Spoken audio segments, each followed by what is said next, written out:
All right, it's kicking to the YouTubes. So let me do this. Just so you know, we're being recorded so that I can make the audio happen later. Okay. So, welcome to New Dimension Comics presents the Toddcast, everyone. I am your host, as normal, John Engel. My co-host, Tim. Wait, I guess I should do it that way. And then our super amazing special guest and good friend, Ron Frenz. It is Friends and Friends night. Super Friends. Super Friends night. So while you guys are getting in the chat and getting online, I'm going to go over a couple things. This Saturday, we have the Butler Anniversary sale. Tons of stuff on sale. Go check it out. So then we have technically the next thing after that now is Free Comic Book Day the following Saturday. Yeah. Then we had to reschedule Ron's signings one more week. Just some shipping issues with the books. Not a big problem. Nothing we can really handle or fix ourselves. So that's going to now be the 18th and 19th. So what is that? 3 weeks from today, right? And then, listen, I would wait forever for Ron if I had to. So that's fair. Then we have the basement sale coming up in September. It's the 25th of September.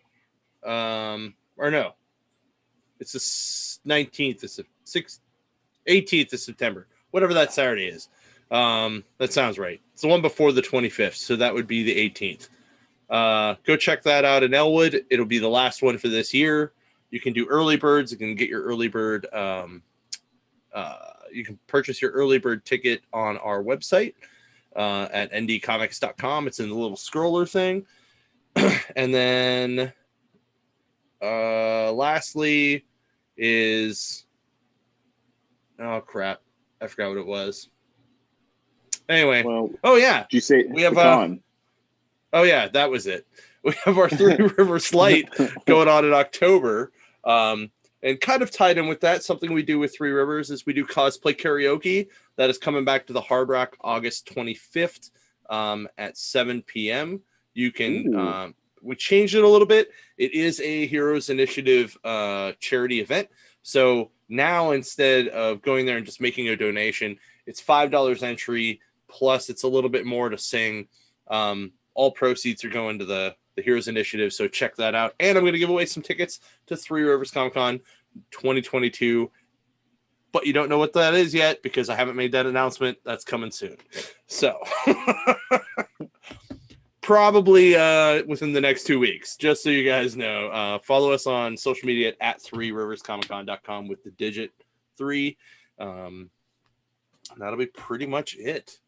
Let's see. Well, we got a couple guys in here already. So if you guys have any questions for Ron, put them in the chat. Yeah, please. We are going to we're going to go to those after a little bit.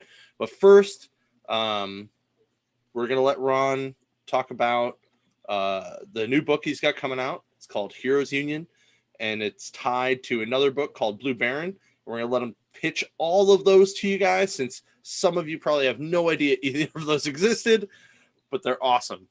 Take it away, Ron. Well, thank you very much, John, Tim. I appreciate you having me on tonight. The Heroes Union will be out on the 18th.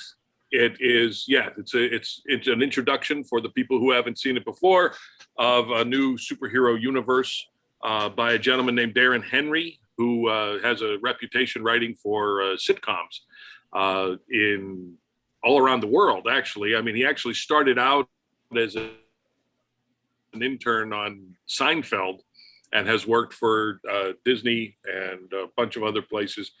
He's actually worked on British sitcoms and everything at one point in his career.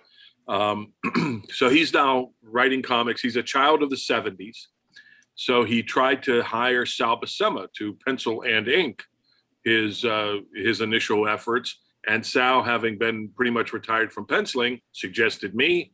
So Darren and I started developing Darren's characters and designing Darren's characters, and the result is the Heroes Union, which will be out on the 18th, God willing, with nothing else going wrong at the printer and or in shipping.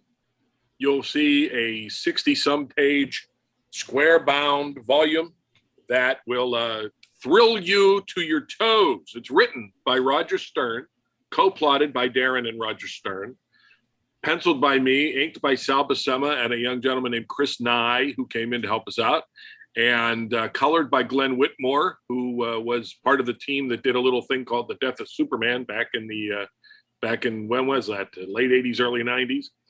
And lettered by a gentleman named Marshall Dillon. It is a highly professional package, and I hope everybody will try it out. It's a great introduction. We've been test marketing Darren's line of comics for the last couple of years in select comic book stores. He's been handling shipping himself and all that kind of stuff. This is our big debut through Diamond Distribution, and this is brand new, never before seen.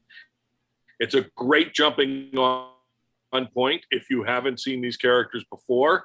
And if you have been lucky enough to be, you will have been primed for this story. You've been teased about what happened in this story.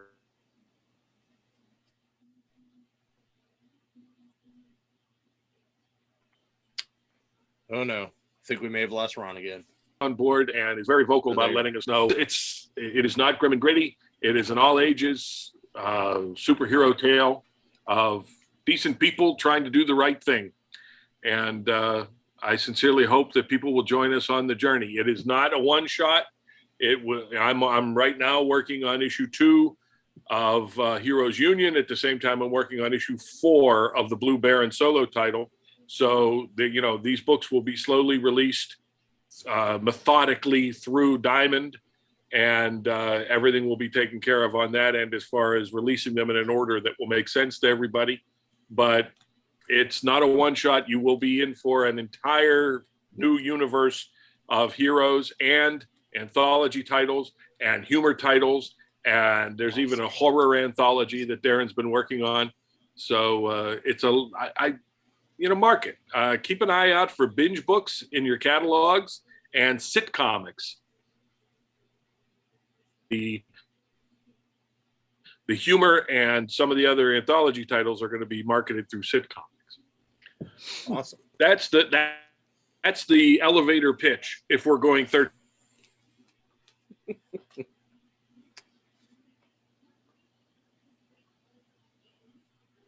I think we lost him again. So, as Ron was saying, like, you can't hear him, right, Tim? I can't, no. Okay. But I can. While we get Ron back, I mean, you can right now get on. Yeah, I mean, you can right now get on your Comic Hub app and order that book right now. For those of you who haven't done that. And looking at the pictures that you put on there, like the art is everything that we've come to know and love about Ron Frenz and his work. The inks, everything just has this classic feel to it, just looking at it. And then seeing like some of the wording, like back off of that panel, Buster, got it? And it's like, it definitely has that feel, that writing of like, some of the older books that's more fun to read, Yeah. So looking at all those images has me really excited for this to come out. So same. It definitely has a classic, like Bronze Age vibe to it, which is what I like. So, Ron, are you back with us yet? I can hear you guys. Now we can. Yeah, now we can hear you. So I think we got through the whole pitch before it went, but we were just talking about if you couldn't hear the artwork, and it's everything that we've come to know, and love from your artwork, and it has a classic look and feel to it. So I'm pretty excited for this. Well, as I said, Darren's a child of 70s Marvel, so he wants to work with some of those veterans. He's working with Roger Stern. David Michelinie is scripting and co-plotting the second issue of Heroes Union. Tom DeFalco is involved. Todd DeZago has involved. So he's definitely trying to. Al Milgrom has been involved.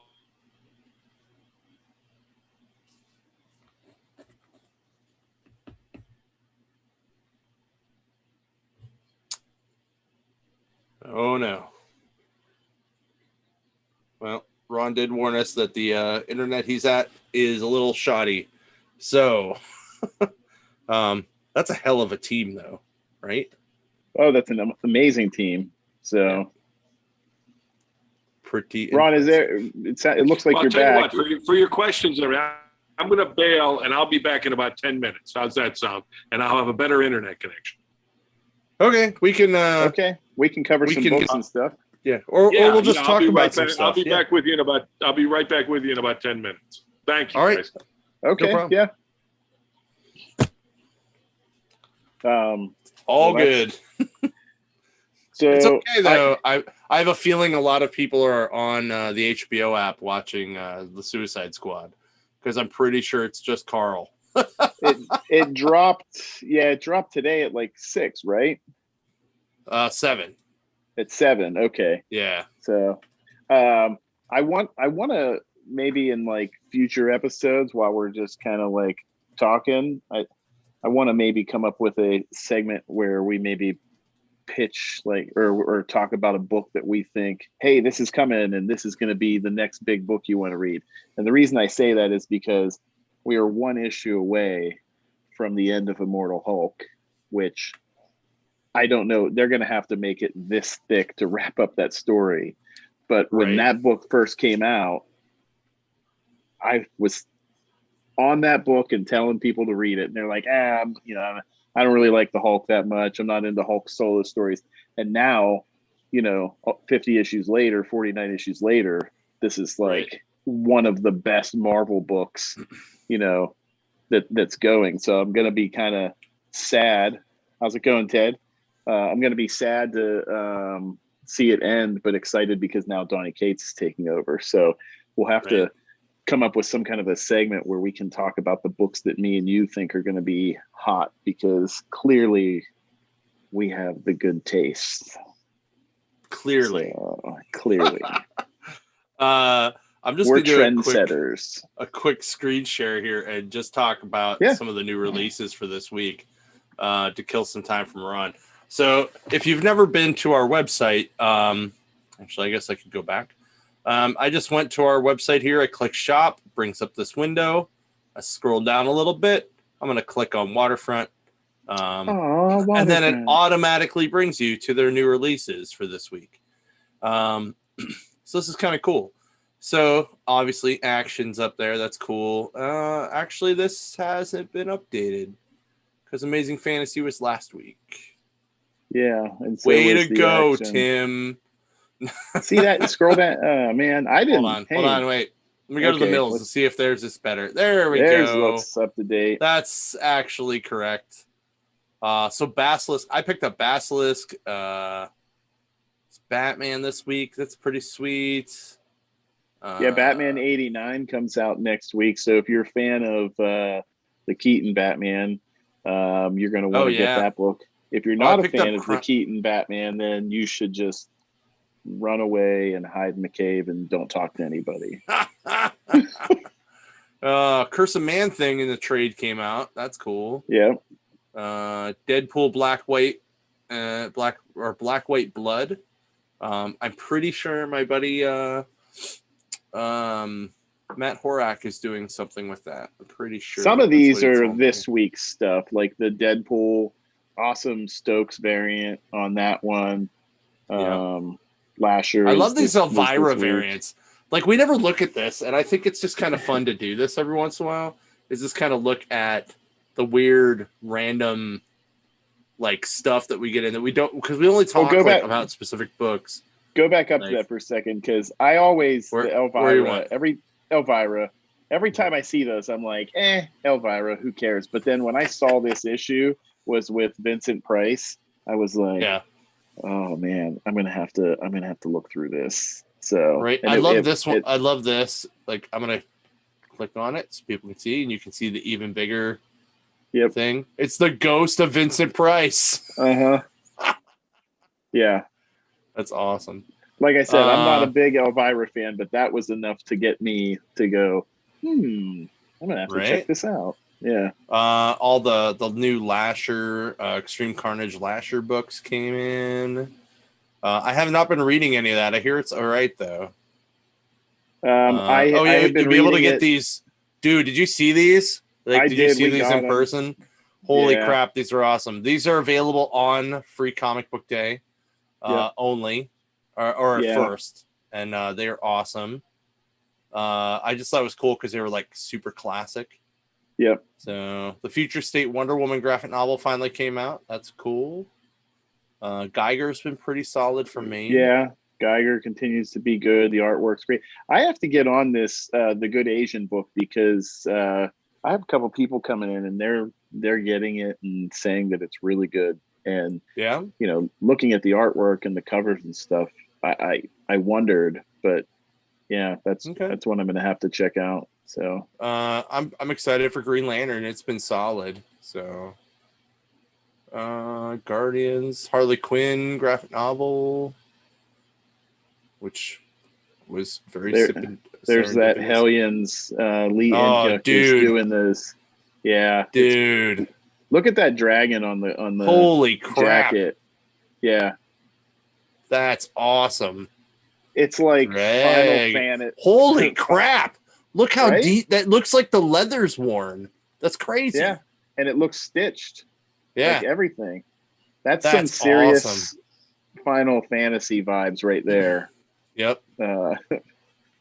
Horizon, which if you didn't read if you liked the game and you didn't read the first volume of the comic, it was very good. So I'm excited for this volume.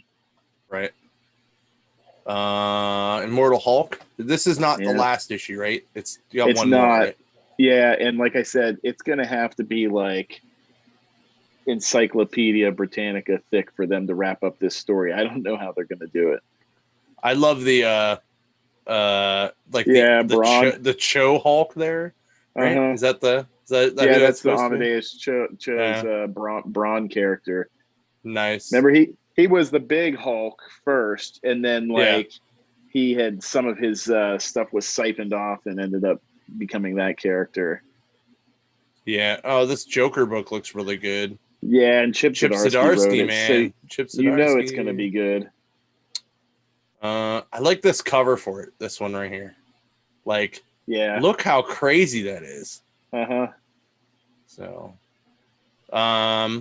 so while we're also killing some time, I did something real crazy today and last night where I caught up on Batwoman season 2.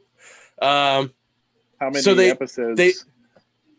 I caught like the last 4 episodes. I caught back up because I really wanted to see the Batwing episode, and they recast a cake. Okay, hold on. Ron's back. Okay. Never mind. We're done. Ron's back.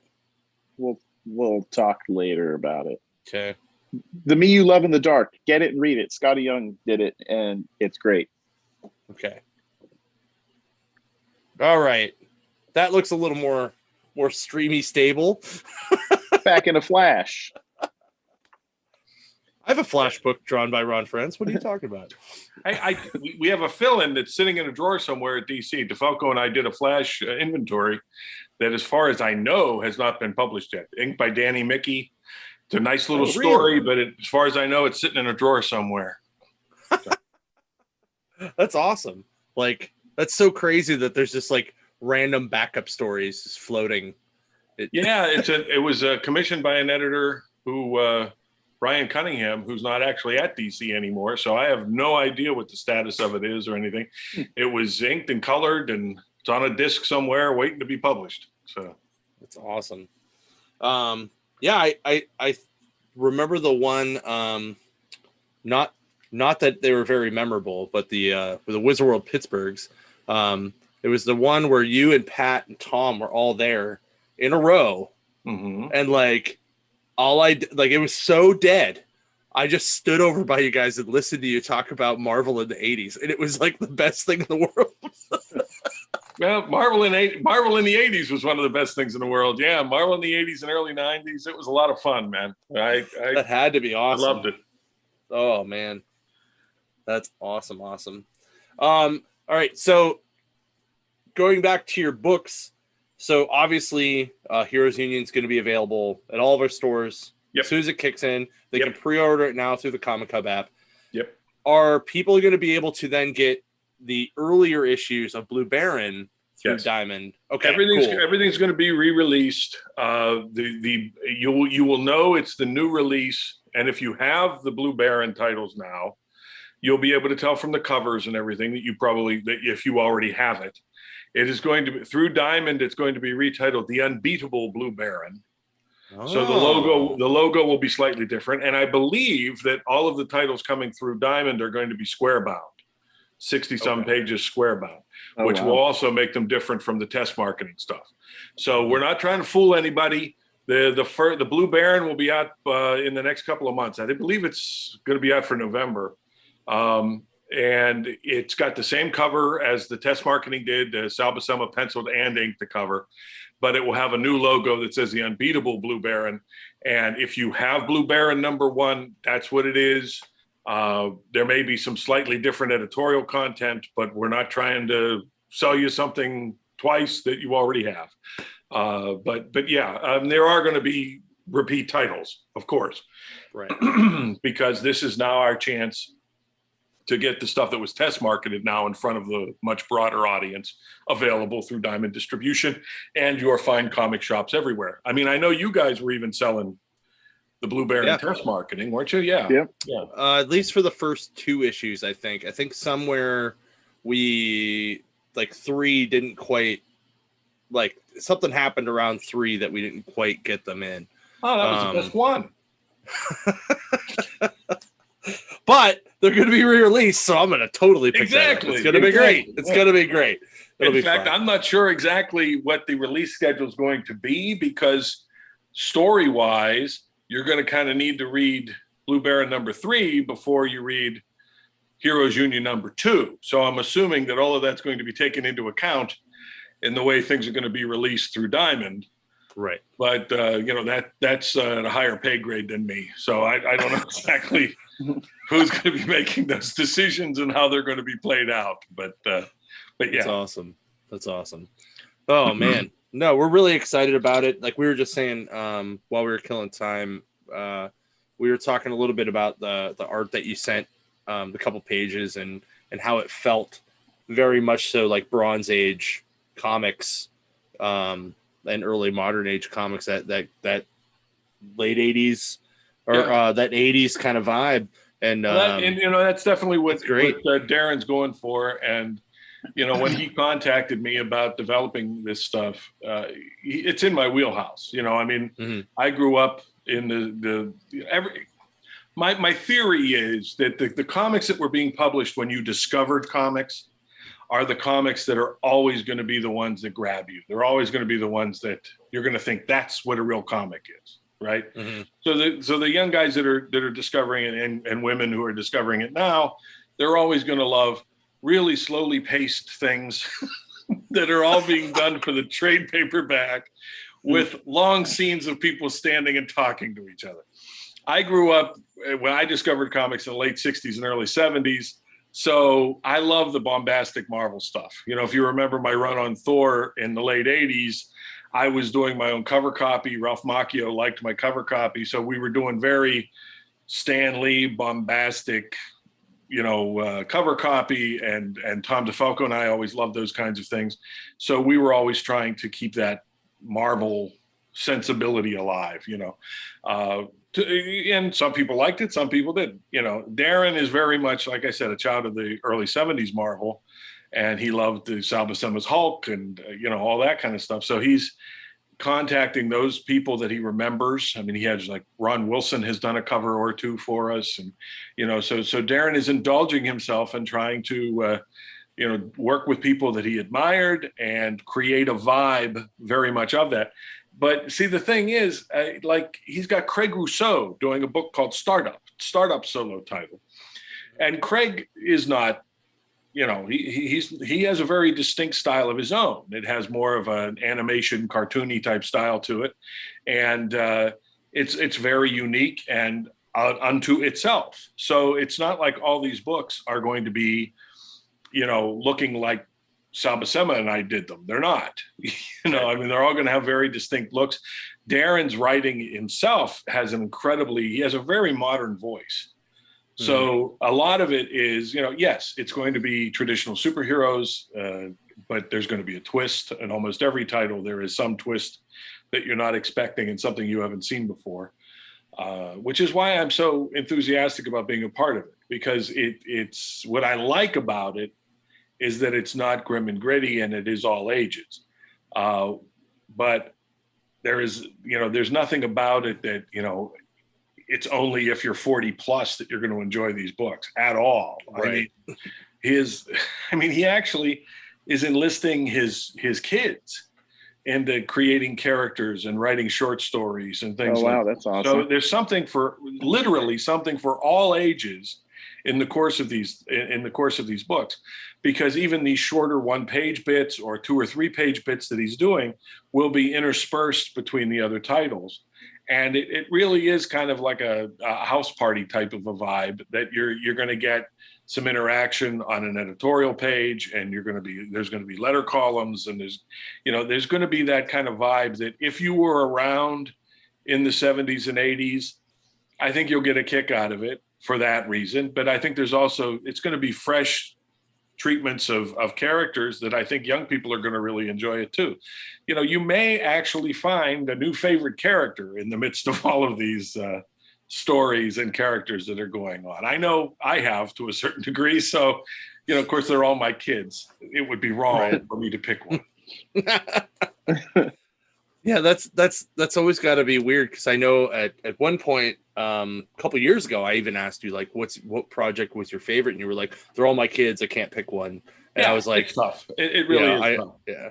So, but it's so cool, and like just seeing the look on your face as you talk about these new characters, like you can tell you absolutely are in love with these characters. Well, yeah, it's not just a gig. I try not to pick anything that's just gonna just be a job, because what I've learned from working with Tom DeFalco is that we have fun when we do it. And my belief is that the fun we're having comes through on the page. Absolutely. And I think a lot of what we have as far as a fan base and as far as people who enjoy our work, I believe are people who are picking up on that. That the vibe is, we don't take ourselves too seriously.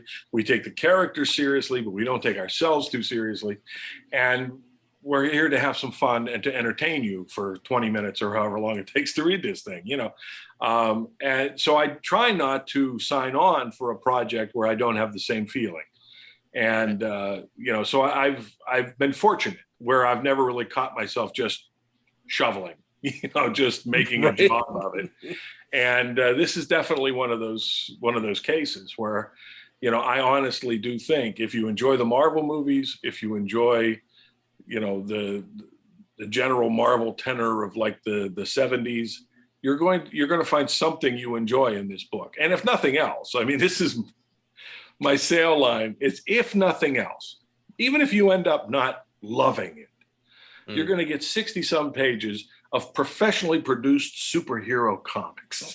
If nothing else, Roger knows what he's doing. I know what I'm doing. Sal knows what he's doing. If nothing else, it won't be bad. You might not like it, but it won't be bad. I mean, just look at this. Like, yeah. I stopped at it, like, we were going through while you were giving the pitch, and I'm just like, man, like this is like what I always see, like a stellar comic page. This is always what it is to me. And I know there's a lot of guys in my era of growing up, because I was born in 81. so like late 80s was when I got into comics, and then I kind of went into a renaissance in the early 2000s. This was still the stuff that really sucked it in for me, and it's crazy like how good it is. Thank you. And I think your colorist on this really also works extremely well with your style and makes stuff really pop.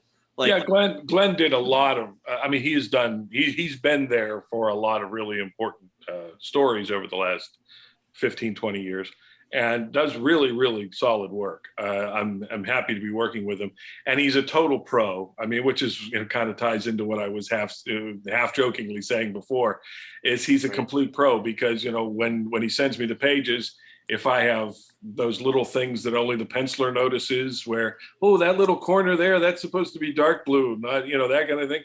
He is so game to he gets it, He actually illustrates himself and does his own project called Captain Clockwork, and he gets it. He understands, that the minutia that is important to the penciler and the inker and all this kind of stuff. And he's there to work as part of a collaborative team. And everybody here is, and it's great. It's great. I was very happy to hear that Roger Stern signed on for this. And Tom DeFalco is working on a different book, not the one I'm working on, unfortunately. But we'll hopefully, we'll bump into each other somewhere in the binge book universe here at some point. But it's terrific. I'm working off of a Dave Michelini plot right now. I've only worked with Dave a handful of times in the time I've been in the industry, but it's always been a pleasure. And these guys know what they're doing. It's, Darren has if nothing else, and there's plenty else to talk about because he's so talented himself, he's also got an eye for talent. He's also, he knows these guys were the ones that inspired him and entertained him when he was younger. So why not go to these guys, So for all the people on Facebook that complain and moan about the state of current comics and why don't, fill in the blank, why doesn't he get more work? Give us a shot, because that's where these guys are going to end up somewhere. The ones that are game, Darren's going to be able to utilize that talent. And like you were saying before, just look at the credits for Heroes Union #1, and you're going like, where have these guys been? That's right. Terrific. So hopefully you'll be as entertained by the actual material as you are by seeing those names again. That kind of thing. So.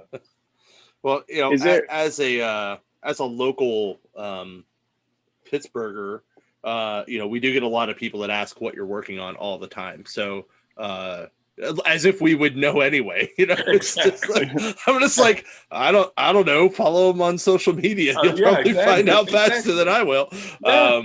Yeah. But I've sent some people towards some Blue Baron before, so that was good. But this is always, this was kind of a cool, hey, we were coming out of the pandemic, we were going to do signing, like this is a thing. So that's something that I think a lot of people were excited about. Everybody should be safe. I'm probably going to be wearing a mask just to be on the safe side. I'm vaccinated, but I'm probably going to be wearing a mask. And it's whatever your shop rules are and all that kind of stuff. But you're not going to be seeing this whole thing. More like. But I'm really looking forward to talking to fans again, because it's been a long time for me. I'm not really doing a ton of convention appearances anyway, but we're off into 2022, and even those are all tentative depending on what the next variant is coming down the pike. But I am really looking forward to the shop appearance, and so I hope people are able to turn out for it and flip through. I'll be there to answer questions. I'm here now to answer any questions people might have. That's a good segue. Let's find out. I am here to segue for you, Tim. So Ron was asking, since you and Tom introduced Spider-Girl in What if you were excited about this What If cartoon that's going to be coming out next week. I'm very excited about it because I like what Marvel Studios produces. I mean, I've yet to be very let down by anything they've produced, but I do think that people are kind of misunderstanding what this show is going to be. Yeah. Because I see people going, boy, I hope they do What If Conan Walked the Streets of Today. Yeah. It's not going to be adaptations of your favorite What If comic book. It's going to be what ifs based on the cinematic universe. Yep. Right. And, it's important to know that, the fact that, I mean, who knows? Maybe they'll do something, their version of Peter Parker being older and all that kind of stuff, and having married MJ. I don't know. Nobody's asking my permission, but it's the same thing with like the Thor: Love and Thunder stuff came out of Chris Hemsworth with the sleeveless leather jacket, and everybody's screaming Thunderstrike, and it's like, no. I was gonna ask at some point, because we've been selling a lot of Thunderstrike lately. Oh yeah. Well, see, and I get that it pumps up the prices and all this kind of stuff. But here's my guess. I'm going to put this out publicly because I made the mistake when Star Wars came out when I was like 18. I walked out of the first Star Wars and went, Darth Vader is Luke's father, and everybody went, "You're out of your mind." And by the time Empire came out, and I said, well, remember, I told you, and everybody went, you never said that. So I'm going to put it out here publicly. Here's my guess, okay? There's going to be a scene between Thor and Star-Lord with their little playful combativeness. And at some point, they're going to be talking on the bridge, and Thor's going to be wearing that outfit, and Star-Lord's going to look at him and go, is that my jacket? And Thor's going to go, oh, yes, but your arms are so puny. I had to cut the arms out. My arms aren't puny. And then Drax is going to go, you're pretty puny. That kind of thing. And it's going to be, that's how they're going to play it. It may have been a slight nod to Thunderstrike, but I tend to even doubt that. But who knows?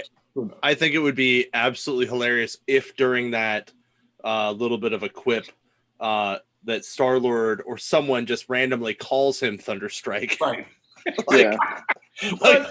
I'd be okay with that. My sainted mother, who is no longer with us, she never got the title right. She was very happy, very proud of it. She even appeared in a panel of Thunderstrike, but she used to call it Hammer Strike. I mean, so I have, frankly, in the very first Thor movie, when they introduced Eric Selvig as his friend, his scientist Earthling friend, I kind of went, well, there goes Eric Masterson, because they're not going to name two characters Eric just because that's bad writing, that kind of thing. So, I don't foresee it, but nobody, I have no insight other than my own guesses that I should have my own YouTube channel where I'm just BSing people about what my guesses are, because nobody's asking me anything.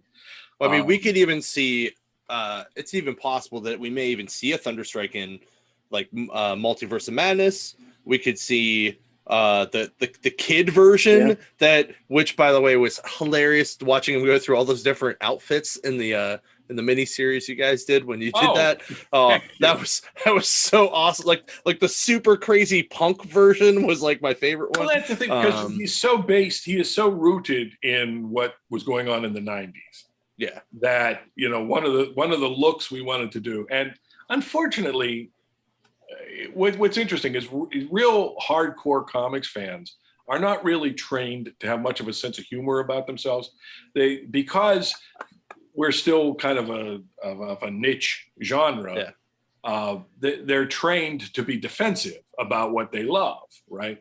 Because, and when we were on Thor, we had already been on Thor for like 4 years, maybe 5.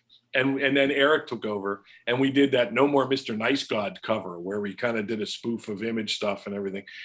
And we were getting letters saying, you people don't understand Thor. And it's, you've been reading our Thor material for 5 years. What do you mean we don't understand Thor? It was a joke, that kind of thing. And it was the same thing when we did that Thunderstrike miniseries. We wanted to do something that hailed back to his 90s roots. And I had seen, like the God of War video game stuff and everything with lightning bolt tattoos and all this. and we came up with the idea of the lightning bolt mohawk. And I went, let's do it for an issue. That's it sounds like a kid playing with the idea. It's just been explained to him that you can look however you want to look when you're thunderstruck. It's magic, So he tries that on for a minute, that kind of thing. And boy, when those covers were being released to sell it and everything, people were just like, I don't know how much do you protect the shell-like ears of your listeners, but people were just shitting all over. Yeah. They're so quick. Fans are so quick to crap on stuff that they don't understand. Right. It can be very frustrating creatively, but what are you going to do? So. Can't please them all. That's the way I look at it. Carl's wanting to know if, when you and Tom were doing Spider-Man, did you guys have any feeling or any idea that the black suit would be as big as what it is now? No, nobody did. We were getting such negative. It was back in the age of snail mail. Now, for the younger viewers, that was when you used to write a letter and put it in an envelope with a stamp, and you would drop it in a mailbox, and it would take a couple of days or even a week to arrive at the person who you were sending it to, and then they would open it and read it, and it involved paper and all kinds of things. But back in the days of snail mail, it was announced in the fan press that he was getting this new costume, but there was no artwork available. It wasn't like the internet today. So people were just hating the concept of Spider-Man getting a new costume, which I completely understand because Spider-Man's got the best costume on the planet. I mean, as designed by Ditko, you can't beat that thing. Nobody should even try, in my humble opinion. But anyway, so they were getting ton after ton after ton, literally, of negative mail about changing Spider-Man's costume. And Jim Shooter came into Tom DeFalco's office and said, "What issue are we introducing this new costume in?" And he said, 252. And he said, "Get rid of it in 253 because we are dying here." And Tom said, "Jim, we can't do that." And he goes, "What do you mean you can't do that?" And he says, "Well, it's not introduced." Because remember how that played out? They disappeared at the end of 251, Spider-Man disappears into the Secret Wars. And then 252 comes out with this sort of drastic new look coming back from the Secret Wars. And then for the next year, the maxi series ran where it was explaining how these changes came about and everything. You had to read Secret Wars to find out why She-Hulk was a member of the FF and how Hulk broke his leg and on and on and on. So what Tom told him was, he says, "Jim, he doesn't get the black suit until like issue 8 or 9 of Secret Wars. So we can't get rid of it in Spider-Man before he even gets it in Secret Wars. That's not playing fair with the readers." Jim Shooter had to agree that that was completely logical. And that's, if you count the issues, that's exactly how long it stuck around before he went to the Fantastic Four and found out it was a symbiote and got rid of it. Okay. Now, the problem with that was the snail mail had caught up to us. It had been introduced in 252. I think it was like 258 or something that we got rid of it. The mail had shifted because since people had seen it, they loved it. They loved it. So now it was, okay, Black Cat makes a cloth version and he switches back and forth and blah, blah, blah. So we were constantly reacting to snail mail months behind. And early on, nobody knew it was going to be a hit. It took a while for the mail to catch up to what we were doing. Then it was a huge smash hit. I did a show in Canada the week that it was released, and it was like weird Beatles time. The fire marshal tried to shut down the show because there were too many people there. Wow. Because people thought, much like with the death of Superman, people thought they were going to put the kids through college with this, this incredible issue of Spider-Man that was going to change everything. And here we are, guys. It didn't really. Right. So that's kind of how that happened. Early on, DeFalco remembers that there were even some creatives who were hesitant to get involved with it because they weren't sure it was going to be a dog, that kind of thing. I mean, I didn't think that. I was just kind of like, okay. When I first saw the sketch, I thought it was a new villain, and they explained to me, no, it's the new his new suit, and my attitude was kind of like, oh, I've wanted to do Spider-Man since I was 7. I'm like 24, 25. I'm getting my chance finally, and he's not going to be wearing the red and blues, you know. So that's the old Parker lock, you know, that kind of crap. Right. That was actually going to be part of my question was, because I know you and Mike kind of share that prestige He designed of. it. Yeah, he designed it. Yeah, Leonardi okay. tweaked it. Yeah. Okay, that was my question was who actually came up with the design, because you guys are both credited with, you know, doing the art of the first time it hit, because they hit like pretty much the same time, and I never looked into that, but I actually didn't know that Leonardi was involved at all. But well, Leonardi awesome. did. I did 251 and 252. Leonardi did 253 and 254 with DeFalco. And I mean, initially, I was only hired to do 6 issues from 255 on, while Romita Jr. went and got X-Men on schedule, and then he was going to come back and do both Spider-Man and X-Men, if you can imagine it. Jeez. But then he came in, and Danny was happy with what DeFalco and I were doing, and he came in and said, you know what, let him have it. I got plenty to keep me busy on X-Men. So first time I met JR, I thanked him for my run on Spider-Man. But as far as the costume goes, let's go back to the very beginning. Okay. There was this is great. Young man, this is good stuff. What was the guy's name now? Oh my gosh. I remember a couple of years back. In fact, it was almost a couple of years to the month. They did a one shot called Spider-Man Self-Improvement. Yeah. It had a Bagley cover and all that kind of stuff. Okay. It was the original story, right? Yes, that tells the entire tale of the fact that this young guy at the time submitted a plot where Spider-Man gets a new black suit, primarily black suit. He doesn't describe it in the way that Zek ultimately designed it. When Zek designed the black suit, he wasn't even aware of this other person. What was the kid's name? Randy? I have no idea. Oh boy. Yeah. Yeah, if you see Shiegel or something like that, I'm so sorry. If he's listening, I'm sorry. I really did know your name for months and months and months, but I'm 61 and my brain is mush. But anyway, so the suit that they ended up doing, what Shooter paid him for ultimately, because they weren't able to hammer the plot into something.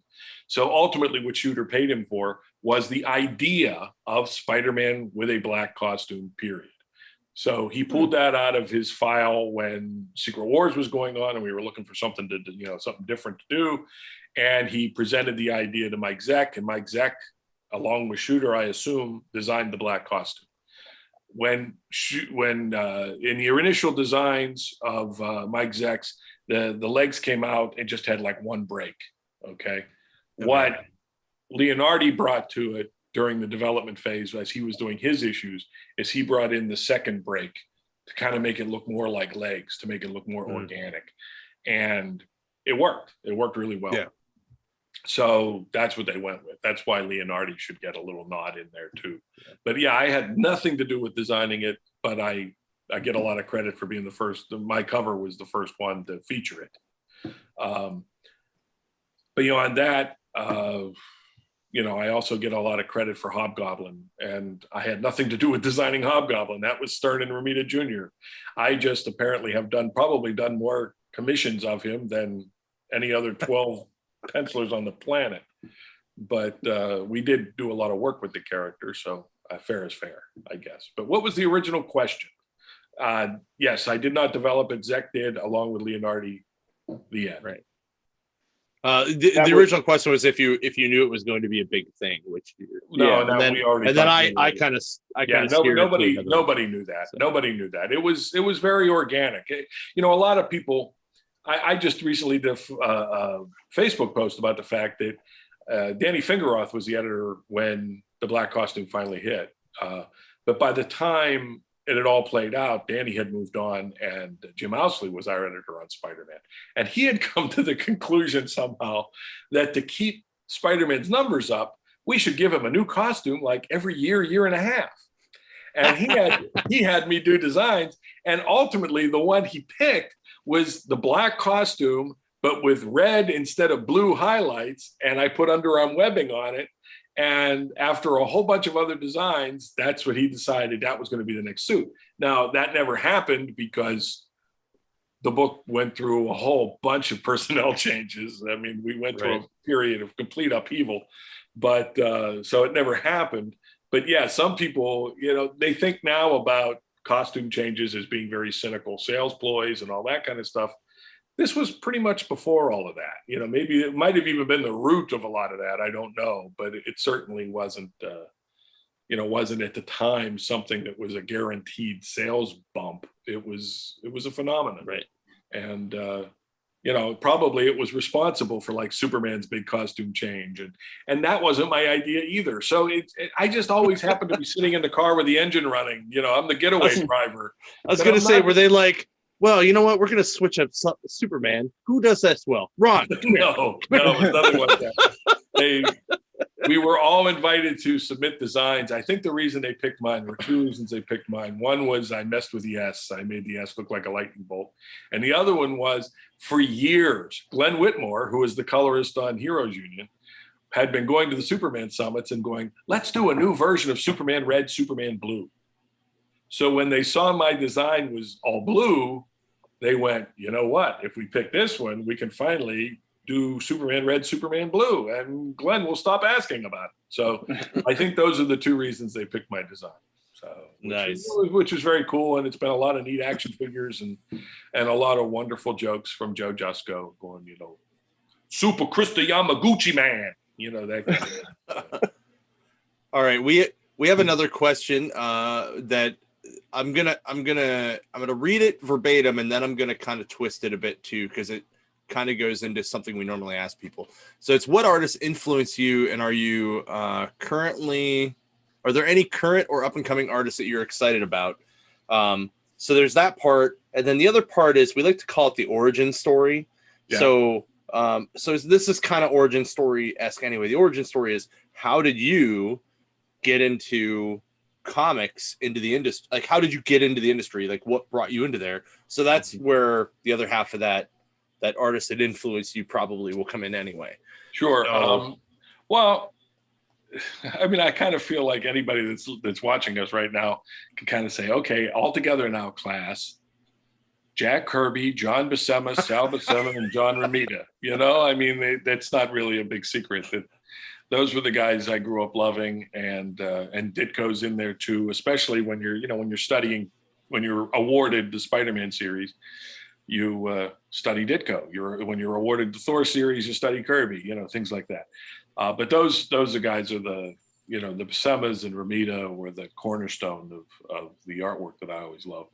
So that's who I still would like to be when I grow up, that kind of thing. And I've been drawing all my life. I don't remember a time when I didn't draw. My folks really couldn't remember a time when I didn't draw either. And by the time I discovered the Spider-Man cartoon and the Marvel superheroes cartoons in the late 60s, I would have been like 6 or 7. From that time on, if you asked little Ron Frenz what he wanted to do when he grows up, it was, I would like to grow up, I would like to work for Marvel Comics, and I would like to draw the Amazing Spider-Man. And I was 24, 25, and I was doing it. So, I mean, when they talk about people living the dream, I was one of those lucky bastards, I was living the dream. So there's that. So that's kind of the thumbnail origin story. I spice it up with like I was bitten by a radioactive pencil or something, but that's not true. Beyond that, I did malform my finger though. Like a lot of guys who draw a lot, I have this weird callus on my middle finger that I can't really stick up because it would be offensive. But so we do actually tend to deform ourselves for our art, that kind of thing. As far as current people who I have to be perfectly honest, it would be unfair of me to throw any names out because I really, it's been a while since I've been into a comic book store and bought current stuff. I kind of lurk on message boards and on Facebook and stuff. So I kind of have an idea. I just read an article today about what happened in the latest issue of Fantastic Four, but I didn't actually read the last issue of Fantastic Four. And I don't really pay much attention to editorials and reviews, because anytime I read a review of a movie before I go see it, I always wonder, what the hell movie did they see? Because I rarely agree with reviews. But I mean, guys like, I like the kind of stuff you would expect that I like. I mean, I was a big Ed McGuinness fan. I like Chris Samney's work. Lee Weeks is a freaking genius. He's still out there cranking on beautiful stuff. I mean, so there's a lot of guys out there. I think there's some fantastic illustrators currently working in comics. No lie. I wish, it's not the same thing. It's like comparing apples and oranges as far as the stuff I was doing and the stuff I was trained to do, which was more bombastic and action oriented and more, a little more tongue in cheek and a little more cartoony in a lot of ways. So, I mean, I wish comics were a little more structured to feature that kind of drama and action. I mean, what we were doing was melodrama, was over the top melodrama. And now they're trying to compete with movies, and they're trying to do the quieter moments and the more character oriented stuff, which all is very, very valid. It's just very different from the stuff I really enjoy doing. But you also did a lot of like Kirby, like tribute covers and stuff, especially on like Thor and stuff, right? Thor and Fantastic Four. I did a run on Captain America where I was trying to, I guess what I was trying to do was to keep that attitude alive, was to try to represent. And because Jack was still alive when I was doing it, I took a lot of crap for it. I mean, once Jack passed on and Tom Scioli was doing it, he's a freaking genius. And nothing against Tom. I love Tom as a person, and I admire him as a creative force. But he had a very different experience doing Kirby than I did, because Jack was still alive when I was doing it. And people were thinking I was somehow cheating Jack of doing that. That I was robbing him of an opportunity or something, which certainly was not the case. Believe me. You get teased, right? I took a lot of shit for it. Yeah. Old Xerox. Yeah, from the Buyer's Guide. Yeah, there was a big cartoon of the Buyer's Guide from somebody. I'm actually that guy. Engel, I believe is his name. I think we're connected on Facebook now. He occasionally comments on my Facebook postings and all that kind of stuff. I mean, it is what it is, right? Yeah. You're not going to please everybody every time, and I can take criticism. I mean, I got paid. I mean, I was able to pay rent that month, so I always looked at your style as like the evolution of what Kirby would have done and Ditko would have done. Well, I mean, I was never. What I do is a pale imitation. I study what they do. What I really learned, what's interesting to me is what people don't get is what really sticks is the storytelling techniques that you learn. There's more to Ditko than just weird fingers, and there's more to Kirby than Clark bar fingers. And what you're really learning as you're doing that, one is dynamics. If you study Kirby at all and don't walk away with having learned that using the human body as a design element, which is what, that's kind of the core of what Kirby did that made him so special. And with Ditko, his storytelling, his subtle humanistic storytelling is what makes him unique and special, in my opinion.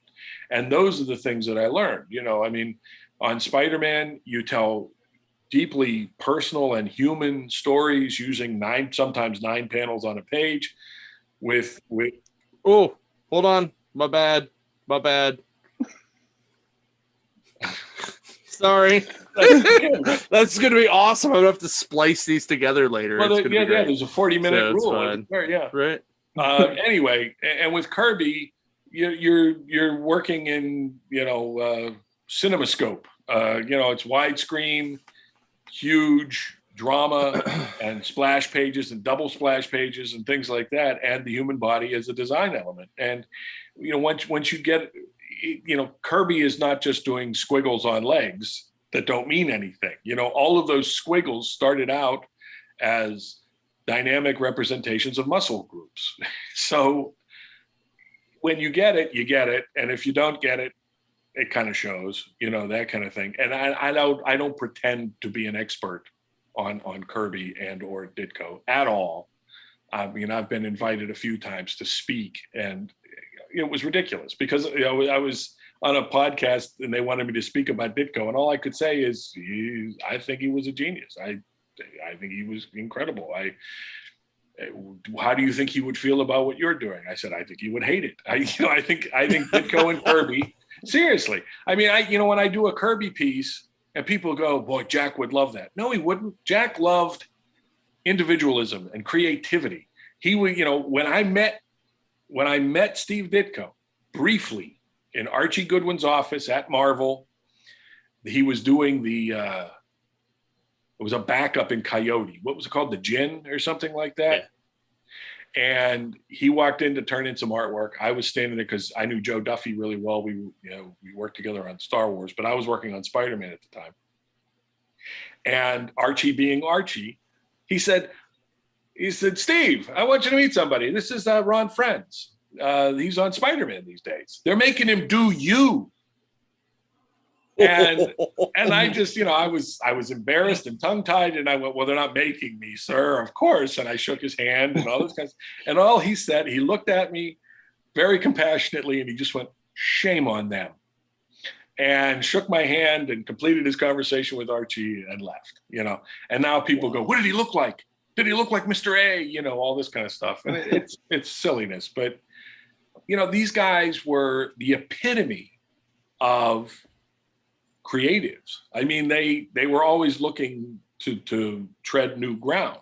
So the idea of somebody attempting to maintain their contribution or copying them or regurgitating what they, the trails they blazed, I don't think that would impress them at all. I would never take one of my Thors and given the opportunity, show it to Jack Kirby and go, look, I'm doing you, because I would expect him to say, stop it, go be yourself, that kind of thing. I'm sure that would be Jack's reaction. I'm sure that would be Steve Ditko's reaction. So, I don't do it for those reasons. I mean, I do it because for me, it was basically the reader watching my school, watching me learn what I felt I needed to learn for that character. And in both cases, I transitioned out of it. In Spider-Man, I transitioned to more my own style. In Thor, once we did Eric taking over as Thor and we jazzed up the costume and all that kind of stuff, I didn't feel Jack had anything to say about that. There was nothing for me to look at that told me how Jack would have handled that situation. So taking everything I learned about storytelling and dynamics, hopefully, I moved on and just did my own stuff from there. Now, my own stuff, a lot of people think, a lot of people look at my own stuff and say, there's not a line he draws that he didn't rip off of Sal Buscema, which I would probably agree to that. Interestingly enough, Sal Buscema doesn't see it. At one point on Spider-Girl, Sal must have had a conversation with Tom DeFalco where he said, I'm having people at conventions talking about how, Ron really must admire my work or, is recreating my work. And he says, Tom, do you see that, Tom? And Tom went, Sal, everybody sees that. You're the only one that doesn't see that. And Sal was inking that stuff, I was going to say, wasn't he working on that book? Yeah. Maybe it was the post inking that made it, like it was having him ink it. Maybe that's what. Well, that certainly would enhance. Yeah, that would certainly enhance the Buscema isms. But but there's no denying that at my core, I'm still trying to be Sal Buscema and John Buscema. I'm never going to get there, but that's good. That's fine. That keeps me entertained and it keeps me motivated, because I still have, in my opinion, floors and floors to go to get to to get to Sal's level or to John's level or John Romita's level or any of their levels. You know, I mean, you need to believe you need to get better to get better. Mm-hmm. You know, I've seen a lot of guys who reach a certain level and then just, okay, I'm getting paid. That's where I need to be. And they never get any better. And then age starts to take them even down a peg, you know, that kind of thing. I'm never going to be that guy, because every piece I do, I mean, I'm constantly, you do a piece, like you do a commission, and you're really, I swear to God, it leaves my board, I'm happy with it. I could not do any better.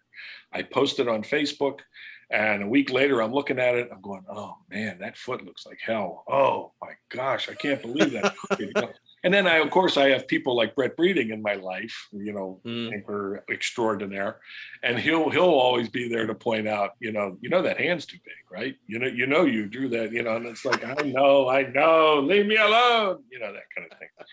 So we're always trying to get better, hopefully. So. Well, for me, I think the covers, even as like a fan, somebody that collects comics, it brings back something. So when somebody does a tribute cover like that, I think it's fun to see somebody's take on that. Right. And like the vibes that it brings back from, you know.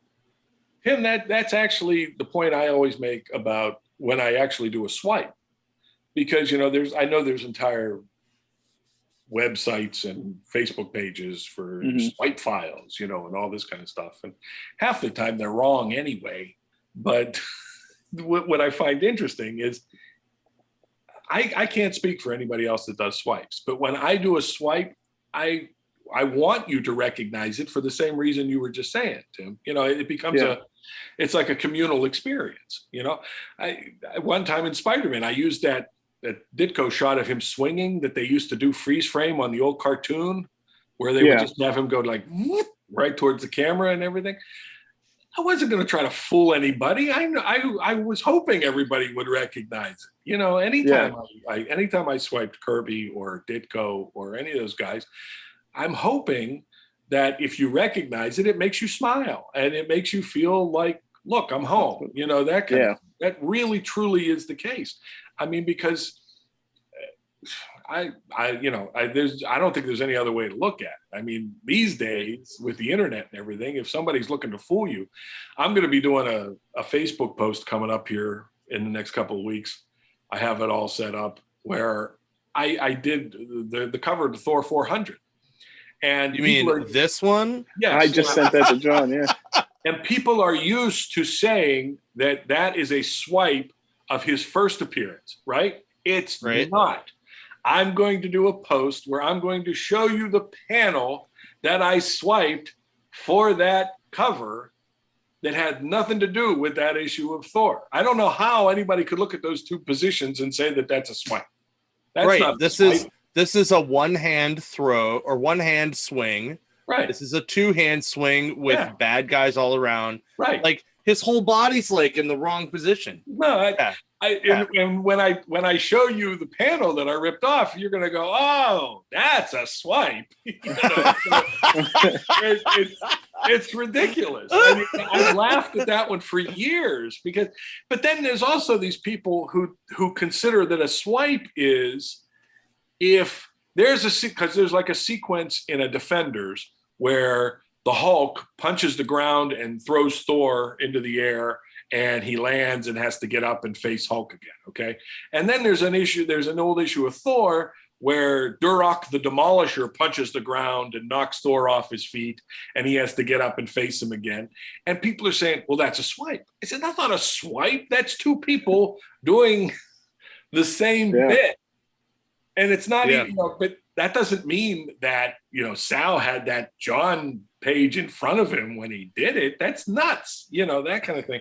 So even what people consider swipes sometimes annoys me. It's like, because if you're going to consider it a swipe every time Batman stands up on the building edge, boy, are you going to have a lot of arguments for swipes, that's silliness. So, but that's exactly, I don't know, why did you guys have that ready? Why was that? Oh, Tim happened to send that to me because we were talking about that kind of stuff.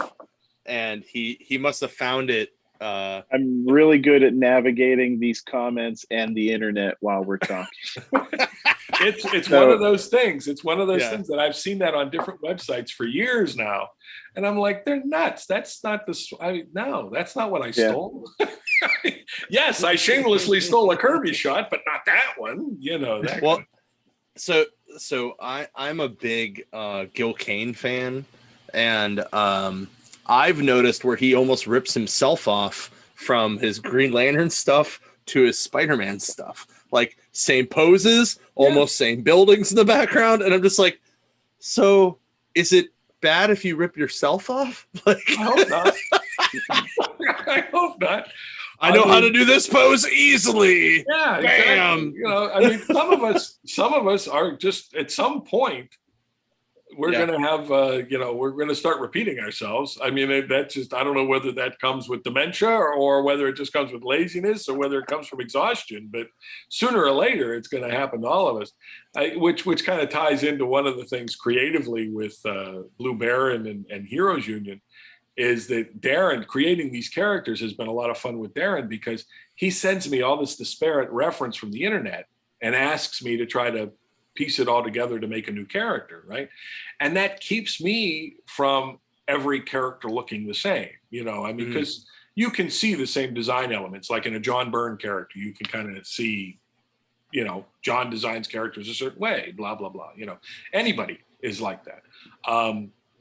And the way I always tried to avoid that in the past was I got a guy that I went to art school with named Rich Anizeski that is terrific at designing characters. He actually did some work for Marvel in the 90s and, didn't stick with it, unfortunately. But he's got a terrific design sense, and he's not locked into any one thing. So anytime I have a new character that's important enough that I want it to be really good, I'll hit him up and pay him to, or buy him dinner or pay for his movie tickets or something to have him do some sketches for me. And quite often, you know, characters like Dark Devil in the MC2 and we did an alternate version of the MC2 heroes in A Next, the Thunder Guard.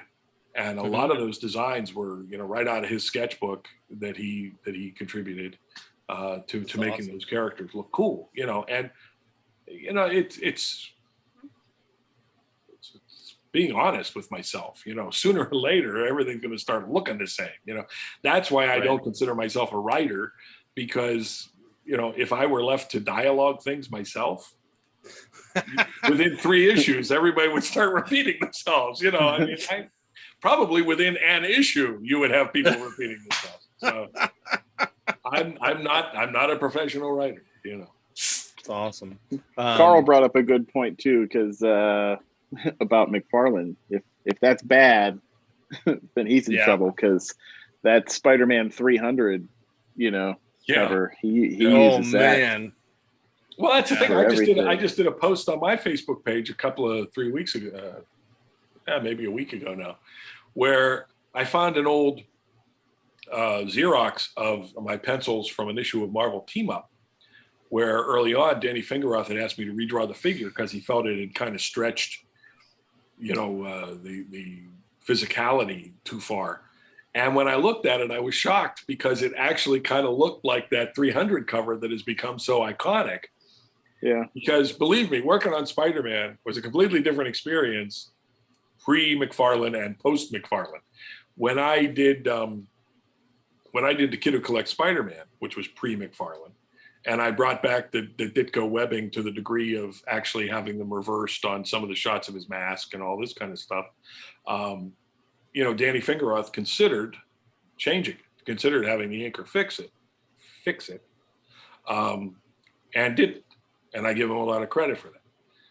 But, you know, once we transitioned into the 90s and we transitioned into the image guys and all that kind of stuff, then the doors just blew open, and it went from doing the character as established to doing your version of the character, which are, you know, two separate thought processes and approaches.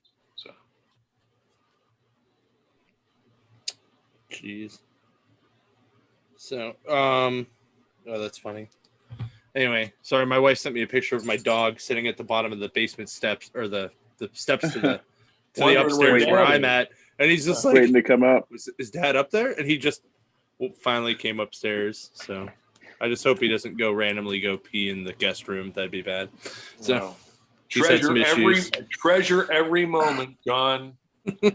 No, I'm serious because I lost my cat a couple of weeks ago, and I'm still feeling I'm so sorry. Just no, it's just I'm just traveling the world telling everybody you're a lucky son of a bitch. Treasure every moment because unfortunately they never last forever. You know.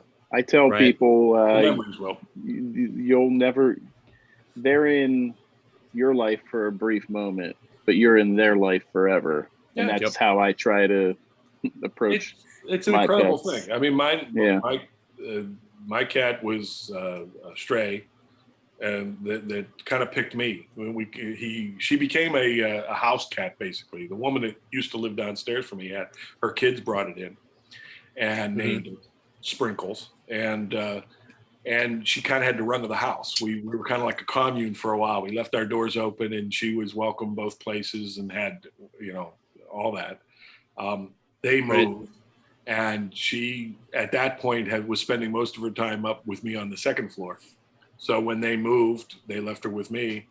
And I only had her for like 4 years. The vet at the end was telling me she was 10 plus. So I don't know how long. Oh, wow. I don't know how long she was out on the street because she was declawed in the front and had been fixed. So somebody had and lost this kid. But she was the sweetest thing in the world, as everybody says about their companions. I mean, she was. Yeah. She saw me through some stuff. I mean, we project so much unconditional love and support from them that, it's tough. And, it's one of the reasons why one of the few reasons that I figured I would do this from my studio is because this place is like really empty without her. But so love your damn dog. Come here, buddy. Come here. I want you to meet Ron. There you go. This is Maddie. God, what a face. What a face. He's like 15. He's a little Boston. That's amazing. Good for you. Tim, are you going to go find your dog now? Yeah, I'm going to see where he's at. All right. So hey, come here, Link. Come here. But here's my bud. Oh, look at that. Yep. Sit there, buddy. My goodness. So does this mean I just need to find you a random cat, Ron? I don't know about random. I mean, my best friend and I, we both just have foundlings. They wandered. Her two cats both wandered into her yard. That kind of thing. And Sprinkles was the same deal. So they've always been circumstantial. They've never been products of a decision. You know what I mean? You're going to show up at the cranberry signing, and there's going to be a random stray sitting out front waiting for you. I just guarantee it. Don't do that to me. Don't do that to me. No, I'm not going to do it on purpose. I'm just saying, that's of all the places you're going to be doing signings at, that's the one where a random stray would probably be. So, and what's tough about that is at one point when we found a third stray while Sprinkles was still alive, and my friend's cousin ended up taking him. But I joined this Lost and Found Cats of Pittsburgh website while we were trying to find out if he had an owner. I was trying to see if anybody was missing him. And it's incredible how many strays are out there. But I can't, frankly, and this is just my humble opinion. I'm not judging anybody. Yes, I am. People that still let the cats out. There's too many crazy people out there that are, going to poison strays and things. Don't do that to the cats. Get them fixed. Get them whatever you need to get them. I'm glad they're not declawing them wholesale anymore, but get them fixed and get them trained and let them be safe indoors. I mean, that's crazy. So, Sprinkles was definitely I don't know how she survived on the streets or how long she survived on the streets without front claws, to tell you the truth, Yeah, but I know when I found her, she wasn't a kitten, but she looked like one because when they haven't been eating, their bodies get smaller and they look like their heads are bigger and they look like kittens when you find them. That kind of thing. So wow, that's nuts. Carl said you have an open invite to come hang out with him and his cat and dog anytime. So Thank you, Carl. I appreciate it.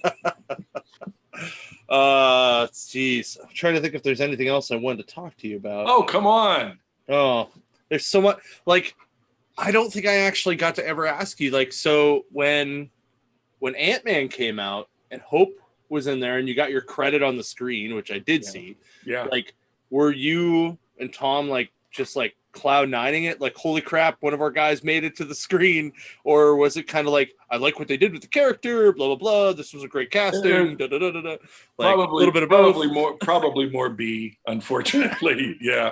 I mean, we appreciate the credit, and there was some cash involved, kind of the please don't sue us money, that kind of thing. Yeah, that's good. And it's it is what it is. I mean, certainly, some of these guys, like the gentleman who created Winter Soldier, has a different attitude about it because an entire franchise is built around him. Yeah. But yeah, it's we had gotten a special thanks credit on some episodes of the Shield TV series, and that was even more silly because they were using every Shield agent they could find, and we had done this 3-issue Hercules miniseries where he had Agent 33, and her name was Cara Lynn Palamas, which was based on an old Star Trek character, and they used 33 and Cara, so they completely different character, completely different hair color, completely different background, completely different everything, but because they used 33 and Cara, we got screen thank yous on Shield for a couple of weeks. And it's nice that they're doing that at all because, they don't have to, but, it's also silliness. I mean, a lot of people think that Tom and I got credit in Endgame for Cap lifting the hammer, but I'm sure that's just because Hope shows up in that, the same as because everybody that got a thank you credit in every other movie got a credit in Endgame because everybody shows up, that kind of, so I'm sure that's what it was for. He's lifted the hammer at least a half a dozen times since Brett Breeding suggested that in Thor. So who's to say that was based on anything we did? Chances are it was based on something more recent if they didn't come up with it completely on their own. You have to leave some openness for that. In the first Avengers movie, when the helicarrier came up out of the water, we did that in that 3-issue Hercules miniseries. We did it first. I understand once they did it in the Avengers, I didn't assume that they saw that in our miniseries, but then somebody pointed out to me that, oh no, they did that in the Ultimates too.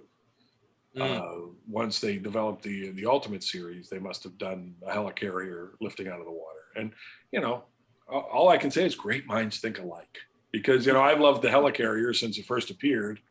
Yeah. And I always wondered where they land that thing. And I went, wait a minute, it's an aircraft carrier. They landed in the water. That could be cool. So Hercules was interacting with Shield, and I pitched it to Tom, and he went, that sounds like a neat sequence. Let's do that. And, so we had the giant propellers deploy and all that kind of stuff. And the alarms going off to clear the deck. Ooga, ooga. And the thing moves out of the water. And it was really cool. But, and it looked really cool in the movies too. But I think they saw it in a Hercules miniseries that hardly anybody read? I doubt it. I want to see them do it the other way, where I want to see them actually show it land, because I think that's going to be the crazier problem, because like you're pushing all this water out, and then how do you get it just right? Do you just drop it and pray it don't go too far down, or do you have to like slowly turn the turbines off enough to where the water can be underneath it and it can be buoyant, like without causing a big wave to come up and just annihilate everything that's on the deck? That's what I want to know. Which brings up another question, John. How does Black Bolt's power work? It's a good question. I'm kidding and teasing you for I know nerd. I know. Yeah. Nobody cares how this thing. Nobody cares how it lands, John. We saw how it lands in the Winter Soldier. They land like this. That's how they land. Come on. They build a new one underwater every time. There's a new one built. As I say, like once it's up there, it just doesn't come down. It just you get so much time on the water. They did say that about the Hydra ones because they were working on repulsor technology. Fury actually says once they're airborne, they never come down. So unless it's boom. It's Right. Oh, someone actually asked in there, I can't remember who it was. Someone asked like who your favorite or is there like a fun Secondary? side, like a secondary character that you've worked on that you had a lot of fun with? Because obviously we know you love, Spider-Man and Cap and Thor because you've worked on them for so long, and Superman and Fantastic Four. But like, what about the secondary guys? I guess also, what do you consider a secondary guy? Well, if you're talking supporting characters and such, I always loved working on Jonah Jameson, and because I discovered him in the old cartoon, to me it's always been J. Jonah Jameson, not Jameson. But I'm not gonna fight anybody over it. But it's Jameson. Jameson has an extra I in it somewhere. It's Jameson. Yeah. J. Jonah Jameson. But anyway, I always loved working with him because I always appreciated, during during all the days, the Ditko days, the Ramita days, he's a wonderfully multifaceted character. I mean, he's got a blind spot when it comes to Spider-Man, but he's generally a good guy. Robbie wouldn't work for him if he wasn't, that kind of thing. And the idea that he keeps Robbie around to keep him honest about Spider-Man tells you something about Jonah's character. So I feel the character's been served poorly by some writers, but generally I always liked the character. And, so when they brought J.K. Simmons in, and in the first movie showed his bombastic ridiculousness, but then also showed him protecting Pete by saying that the photos come in the mail, I don't know. I was hoping that we'd see some more of both sides of him in Spider-Man 2 with his son getting married, but he was played mostly just for comedy relief. So I always liked Jameson. To switch it up a little bit, I always enjoyed with Lois Lane.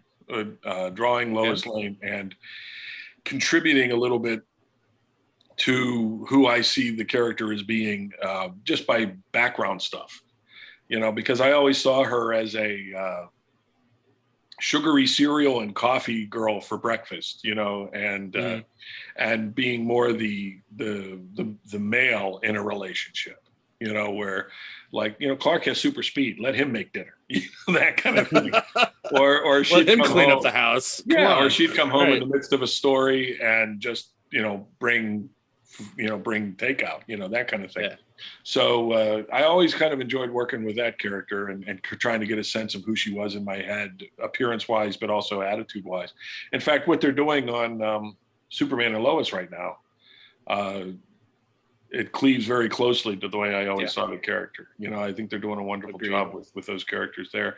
But, even the main characters like Superman, there's so many different ways that different creative people have handled those characters that it's an honor to get a chance to throw your 2 cents in, whether it makes a big splash or not is secondary. I mean, the idea that you got to write, even if it was just one time, you got to write some dialogue that made it into a comic book that helped to define a character, then, it feels neat. It's great. And I've been given a lot of opportunities like that with a lot of great characters. So, Mary Jane, certainly Tom and I decided we wanted to kind of humanize Mary Jane a bit. And so we had some success with that. And, so those would be the top 3, I guess. Okay. I have a random. Okay. Now I'm going to just throw a random question out there, which is, what property or character have you not worked on that you would still like to work on? Captain America. The Falco and I would have given select body parts to have done a run on Captain America, and it never happened. So, okay. We almost came. A couple of things that happened behind the scenes when we actually took over, when we got Thor from Ralph Macchio, we were actually campaigning to get Daredevil after Frank Miller, because Frank Miller had left. The last shot by Frank Miller and David Mazzucchelli was Matt and Karen holding hands, walking through Hell's Kitchen with smiles on their faces, and he said, my name is Matt Murdock. I'm also Daredevil. I protect Hell's Kitchen. That's all you need to know. And we were going, you know what? This would be a great opportunity for us to kind of step in and do what we did on Spider-Man, which, we would have wanted to do more dare than devil. We would have wanted to have him smiling some more and fighting guys, mafioso types and all this kind of stuff. So we would have some fun with that. And we made our desires known to Ralph Macchio. I did a little pinup thing for him that he hung in his office for a while. And we were kind of lobbying, and he says, okay, we'll talk about that. Can you help me out with some Thor fill-in? So we did the Secret Wars fill-in and the Dargo Thor fill-in. So when he said, I do have a book for you, and Tom said, Daredevil, right? And he went, no, Thor. Would you be willing to take over Thor? And Tom had to prove to himself he could do Cosmic. So he got that out of the way pretty fast. But so we had been lobbying for Daredevil, and of course that never happened. The Captain America thing almost happened. It wouldn't have been me and Tom. It might have been while Mark Grunwald was still writing the book. I'm not sure. But at one point, Ralph floated the idea, but it was during Thunderstrike. And I said, well, Ralph, I only have one question for you. Is Thunderstrike safe? And Thunderstrike was selling great. Thunderstrike didn't get canceled because of low sales. Got canceled because of Ron Perlman and his idiots, deciding that if you cancel half the line, the half that's left sells twice as well. And that's why a lot of books got canceled during that period of time. So at the time I asked Ralph, I said, how's Thunderstrike selling? He said, Thunderstrike's great. Thunderstrike is safe. And I said, well, then I don't really want to divide my time. I might have physically been able to do 2 books a month, but Thunderstrike was my baby, and I wanted to see it through. So I actually turned down an opportunity to pencil Cap anyway. But I'm pretty sure that wouldn't have involved DeFalco. I think that was with a different writer. I think it was Mark, which would have been fantastic. But because I had done a run of covers. Ralph had almost all the good books coming out of his office at one point. He had Fantastic Four, Cap, Thor. He had most of the Avengers titles coming out of his office. So at one point, he liked my covers on Thor. So he asked me if I would do the Fantastic Four and the Cap covers for a while. And nice. It was great fun. I mean, I always enjoyed it. So, but awesome. I forget what the question was. Oh yeah, Captain America. I would have loved to have done a run on Captain America. Pretty much any character created before 1971. Fair enough. Like the original Vision. I love the original Vision. On any of those characters like that, I would have. It would have been great fun to do those kind of things. But. That's awesome. I've been really lucky with that kind of stuff, guys. I'm the luckiest guy on the planet when it comes to the projects I've been able to do. So. That's awesome. Oh, we have people pulling up. We have people pulling up Wikipedia that says you've done X amount of Captain Americas, but I'm pretty sure that means you did the covers. The covers. You did some of the interior. Yeah, we did some fill-ins, right? We did one complete fill-in. We did. We contributed a story to one of his anniversary issues where we did Cap's side of that famous team up with the Howling Commandos. Mm-hmm. He appeared in Thor a couple of times where I cheated and did a splash page, that got inked by Sinnott, and I'm like, that kind of thing. So yeah, I've gotten to handle the character quite a bit, and I love the character, but. Yeah, we never really did any kind of a sustained run, and it would have been fun. I'm sure with DeFalco, we used to even talk about it. We used to kind of fantasize about it because, he always said our first splash page in a Captain America comic would be Cap hanging by his fingernails off a cliff with a woman dangling from his other arm, with 50 Hydra agents at the top of the cliff pointing their rifles down at him, and planes strafing him in the background. And then page 2 would start with, after solving those problems and moving, and all that kind of stuff. Because that's, Tom just always saw Captain America as like breakneck, seedier pants, adventure storytelling, like Kirby used to do in the old Tales of Suspense and stuff, So, it would have been fun. I don't see any other ones. I Ron wants you to do Batman. I actually did sample pages of Batman one time. I've run them on my Facebook page. I don't even remember if there was something particular going on. It might have just been during a dry spell. I did some sample pages of Batman, but nothing ever came of it. Huh. My other randomly funny question is, we'll be the judge of that, John. We'll be the judge if it's funny. Sure. Who is your favorite of the Warriors 3? Of the Warriors 3, Hogan. Yeah. Yeah, I always I have the same thing with the Warriors 3 as I do with all those characters, is that I never want to be the next guy in line for a game of telephone where you just work off of what the last guy did. And if you go back to the original stories that introduced those characters, you get a whole different idea of who these characters are, because Fandral is obviously Errol Flynn, very much Robin Hood. In fact, we even did a backup story that Pat Olive, one of the first things Pat Olive penciled for us for Tales of Asgard, was a story that I came up with that kind of basically comes out and says that Fandral was Robin Hood. He was the basis of the Robin Hood legend. But it was reading those original stories that I said, because I grew up on Jerry Conway writing Thor, and he wrote Volstagg as a coward. But how does a coward end up hanging out with two of the greatest warriors in Asgard, right? So I was reading the original Tales of Asgard that introduced all those characters, and no, Volstagg really was one of the greatest warriors in Asgard. That was just a long time ago. So during our run, we brought back the concept that Volstagg used to be the Lion of Asgard. He really was that warrior. And he's just older and settled and has a family now, that kind of thing. And it really gave a whole different weight, to use an odd term, to Volstagg as a character. So I love that part of it. Hogan, looks-wise, you got to go back to Kirby, because so much was lost as the character became kind of homogenized over the years and stuff, So there were a lot of things that I wanted to do with those characters. We actually did do, coming off of the Robin Hood pastiche with Fandral, we had Fandral returning to Asgard after starting the Robin Hood legend.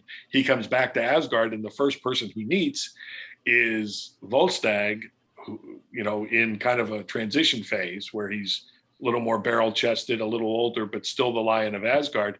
And we recreated the Robin Hood Little John fight on the bridge. Oh, nice. Cool. Yeah. In fact, that was one of the stories that was done by Richie Aniszewski that I mentioned prior. But yeah, it was a lot of fun because Fandral fights him, and Fandral gets defeated by him, and then also foils him, and then finds out that he's Volstagg, and he knows him. Holy crap, the Lion of Asgard. I'm honored, that kind of thing. Right. And that's how they met and became best friends. So we were always trying to play fair with the dynamics of the characters and all that kind of stuff. But Hogan was a favorite of mine always. It maybe because he's the opposite of me. I talk all the time. He never talks, that kind of thing. We had fun one time doing them at a party, and Volstagg was saying something about Fandral needs to be careful about flirting with women because one of them's going to marry him someday. And Hogan says, and then be as happy as you are, Volstagg. And he says, smile so everybody knows you're joking, Hogan. And Hogan was looking really grim and everything. He goes, I am smiling, Volstagg. So, what, the few times we really got to work with the characters, I really enjoyed it. So I would have to change my answer, John. I loved them all equally. I would visually, I'd still go with Hogan though. Yeah. Okay. All right. So we have Ron Gamis, who's a avid watcher and big fan, wants to know if you remember meeting him at Chris Scott's bachelor party. I'm gonna go with you. Probably don't remember a lot of that party. I don't remember attending Chris Scott's bachelor party. My God, I know Chris Scott. I remember Chris Scott, but ask where was the bachelor party held? I don't remember. Hold on, he'll put it in the chat at some point here. Yeah, okay. So I'm not quite sure, but yeah, Chris Scott's bachelor party. Where the hell would that have been? Because Chris was a pretty straight arrow. I can't imagine it was. I doubt I've forgotten because those brain cells went screaming over the dike or anything. It's probably just that I'm old. So. Is that a Dairy Queen? No, I'm just kidding. It might have been like a Taco Bell or something like that. Right. All right. Well, while we wait for him to answer wait for that, you were gonna give you kind of teased at this story to Tim and I before we went online. So obviously you've worked with New Dimension Comics for a long time because like you've even done a homage to yourself where you put Todd and his nephew, which by the way, his nephew just graduated college. Holy crap. Right. Holy crap. And he still has that. He says some bar in the South Hills. It was a long time ago. I'm afraid I don't. I probably would not know you on the street. So please, if you recognize me, introduce yourself again, and it would be great to see you. But no, I don't remember. So. He'll probably see you at the waterfront for the signing for. Terrific! Good. So good. I look forward. But anyway, so how did you get involved with us? Like, I don't even know this story. Like, I've never asked Todd that question. Todd always talks about. Like for me, it makes me think that it was one of these times where he says he used to drive up to New York like almost 3 times a month and just hang out with the Marvel guys and party with them on release night and then go to breakfast the next day and just he just met everybody. But I assume nothing like that because you were a local. I assume it was probably something like you walked in the shop and went, "Hey, I need my own books." Well, what was his first shop? Cranberry, or I'm sorry, Elwood. Elwood was the first one. Okay, Cranberry was the second one. Cranberry was the second one. If I can only assume he got a hold of me at some point as a local kid. I mean, I was there when they were doing all the newspaper articles about this young entrepreneur, and all this kind of stuff. And he was literally just a kid. And I've heard all the good stories and the bad stories over the years. I've talked to other retailers who aren't his biggest fans, all that kind of stuff. But Todd, he helped me move. I remember. I remember that. And in fact, he stored this chair I'm leaning on right now. He helped store it for me because I couldn't get it up in the 3rd floor. So he kept it in storage for me for a few months while they were rehabbing the 2nd floor. But he's been a good friend to me. I'm willing to, sign books for him anytime and, all that kind of crap because he's never going to watch this. You don't need to kiss his ass. No. I love his wife. Girlfriend, sort of wife. They're not married. They never made it official. Oh, okay. No, he and Amanda are not married, but they basically are. That's smart. Yeah. Because obviously Todd sucks at being married. But anyway, I love Amanda because me too. She treats him the same way I do. And I mean, there have been a couple times that I've even, I give Todd a hard time in public sometimes, and she enjoys that. Yeah, but we all do. It's fine. I'm also willing to, bend over backwards for him if he needs me for something because he's always been there for me. And she says, well, don't say that out loud because he's got a healthy enough ego as it is, that kind of thing. So I enjoy her company quite a bit. But no, Todd, he's a good guy. And unlike, a good 50% of the people you meet in this business who have a plan and want to do this and want to do that and, I'll take you with me, that kind of thing. Todd's actually built something here. You guys know that better than anybody. I mean, he's got it up and running. He's handed it over to the right people. I'm assuming the business is healthy, and I give him a lot of credit for that. I can't tell you how many people I've talked to that, burn out early and never have anything to show for it. So, you got to give him credit for that. And again, within the parameters of my life, he has always been very good to me. So, Todd's got me on his side if he needs me. So, Awesome. In fact, I got an email from him today about signing books when we're at the shop appearances, and maybe doing some remarks and all that kind of jazz. And that's cool. Yeah, he probably didn't read the. I probably should tell him that they got postponed a week. But well, yeah, we don't want him showing up if it's not going to be there. But if not, it's going to be John. Take this short box to Ron. Well, I'm sure he knows what's going on. Yeah. It's just going to be in the van waiting for me. And there will probably be short boxes waiting for me at each store, but that's fine. That's fine. And as far as remarks go, I might do some in the shop, but I may just take them home with me because, that's fine. Well, it depends on who's there to get books signed, that kind of thing. And I'm perfectly willing to sign every book you guys ordered because God love you for ordering. So, Oh, I guess before somebody asks, would you take commissions while you're there? Not like, I guess the question would be like, if someone was like brought you a blank and was like, just whenever you can get it done, that kind of thing. You're not going to do them there. I probably don't bother because Okay. I have a waiting list on the website, and that would be unfair to those guys and all that kind of stuff. And there really isn't enough time for the 2 or 3 hours that I'm there to do any kind of decent sketches. I mean, if you have a backing board and you want a really fast head sketch, and you'll be happy with a really fast head sketch, then we might be able to swing something. But yeah, as far as anything more serious, please do it through the website. CatskillComics.com, run by Scott Kress. The guy's amazing, and it's one of the best professional decisions I ever made in my life was hooking up with Scott Kress. Yeah. Next to hooking up with Todd, hooking up with Scott Kress was the smartest thing I ever did. So cool. And I can't thank you guys enough, John. I mean, I know you fielded a lot of this with your other managers and stuff, but we've been having this problem working with indie publishers with the printer not being able to deliver the books, and we've had to postpone it twice, and you guys have just been amazing, and I can't thank you enough for being game. And because I would have been willing to sign the books anyway, but the fact you've been willing to reschedule has been a big help, and it's been one less thing for me to complain about when I'm not on the air.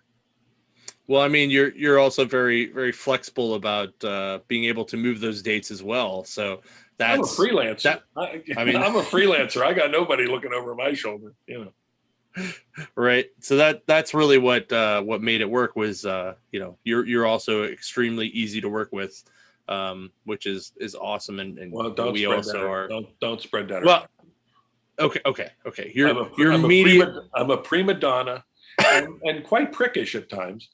And you don't want to approach me, that kind of. I think Brett said something to me about that last time I saw him. Just kidding. Who'd you say?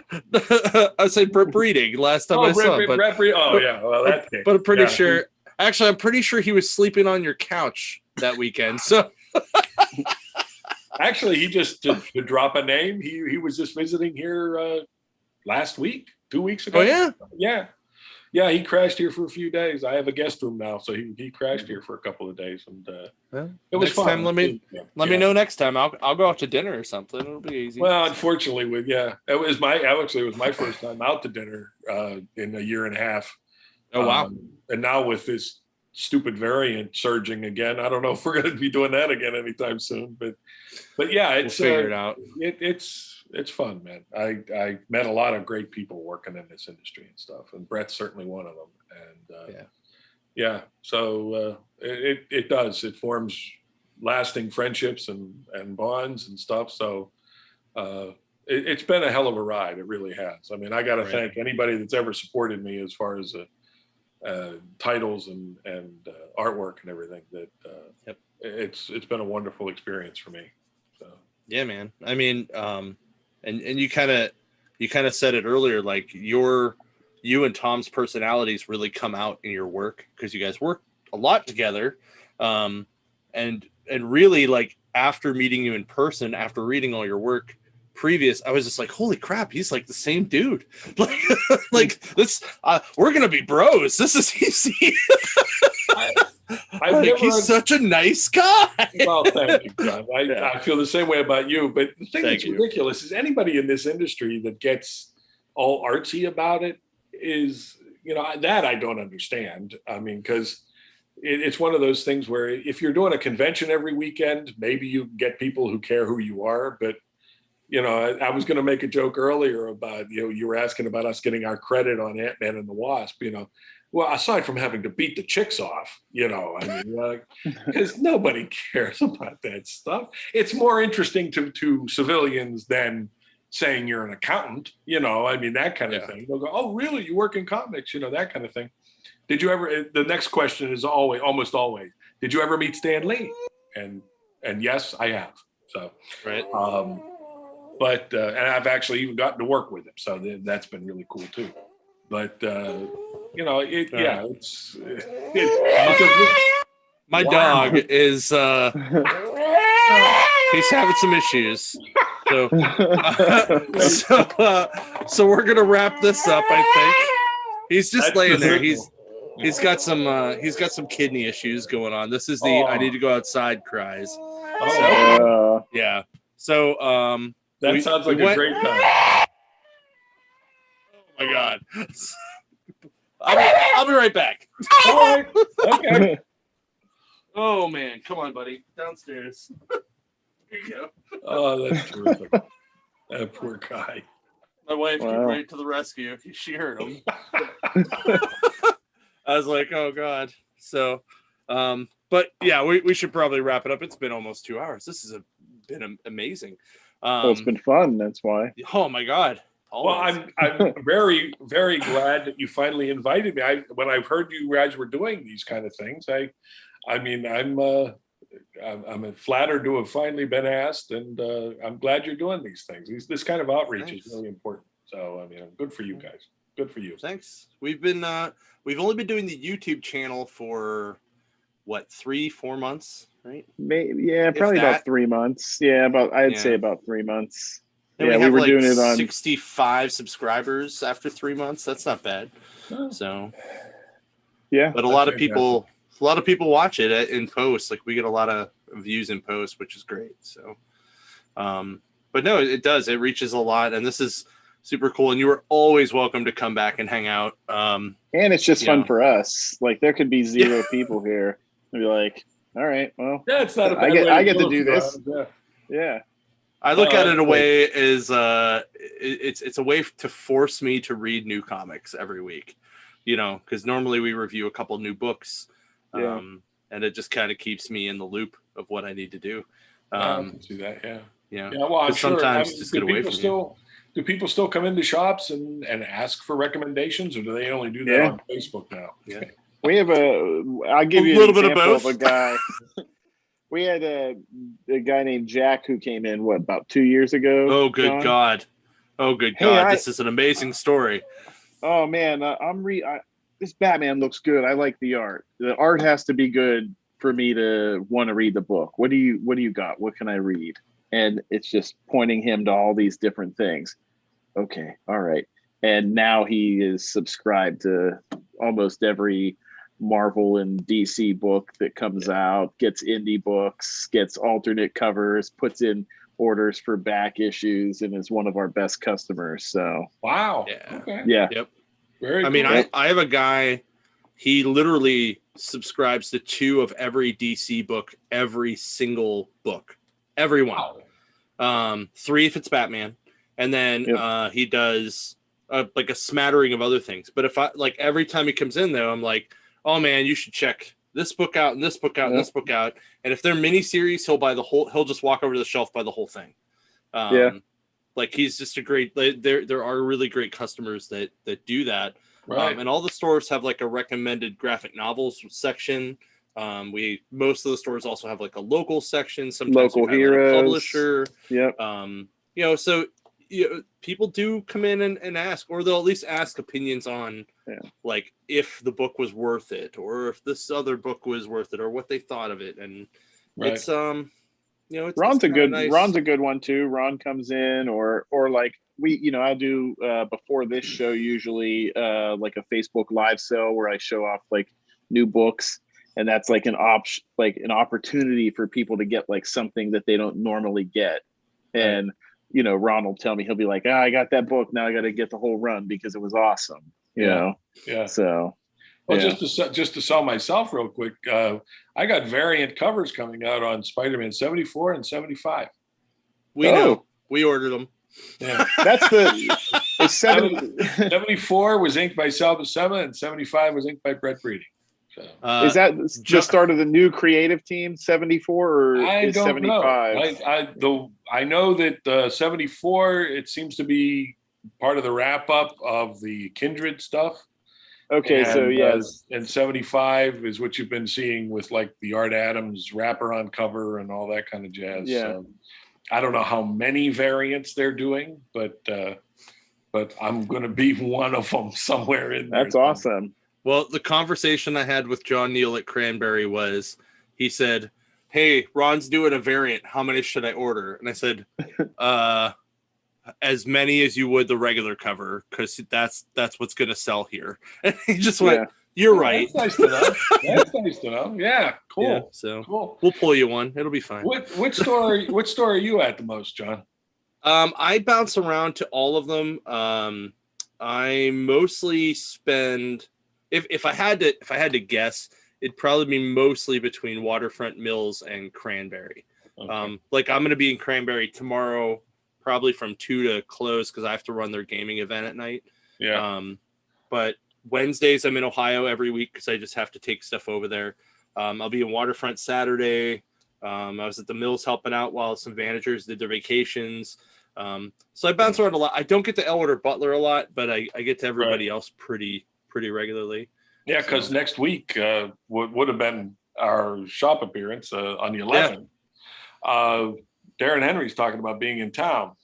So I was thinking about maybe, I don't know how long he's going to be hanging around. We're going to do lunch, all that kind of stuff. But I might point him in the direction of Cranberry or something to see if he stops in to say hello and everything. Well, I will be at all 3 of the signings. So if that helps. Unfortunately, he's not going to be there for the signings on the 18th, but he still has family in the States, so he's visiting family, and he's going to drop off some artwork and all that kind of stuff. So. Well, I'm normally in Ohio till about 4 or 5, so if it's dinner, I might be able to work dinner out on Wednesday. We'll see how it plays. I will keep you posted if it looks like something's going to come together. I think he's kind of playing it by ear. So. That's cool. But yeah, all right. He's a hell of a guy. He's really nice. He's a good man. That's awesome. I'm kind of excited. All right. Well, thanks everybody for watching tonight. We're going to wrap up here. Thank you, Ron, for coming on. This has been my pleasure. Thank you amazing. very much. Like I am always fascinated by your wealth of knowledge and your storytelling abilities. And I know I have a bunch of things. Ridiculous, meaningless opinions. Yes. Okay. And I guarantee Tim's wheels have been spinning the whole time, and he's gonna the whole time. I'm like, I got to read this, I got to read that. I have a bunch of stuff in my head now that I got to get. If you get a chance, Tim, show up at the shop appearances and let me know what you thought about the stuff you read. Okay. Well, I'll be at the Waterfront one because I'm one of the co-managers there. So I'll look forward to hearing your opinions on my work. Okay. Be nice. Dun dun dun. All right. Thanks everybody for watching, Ron. You can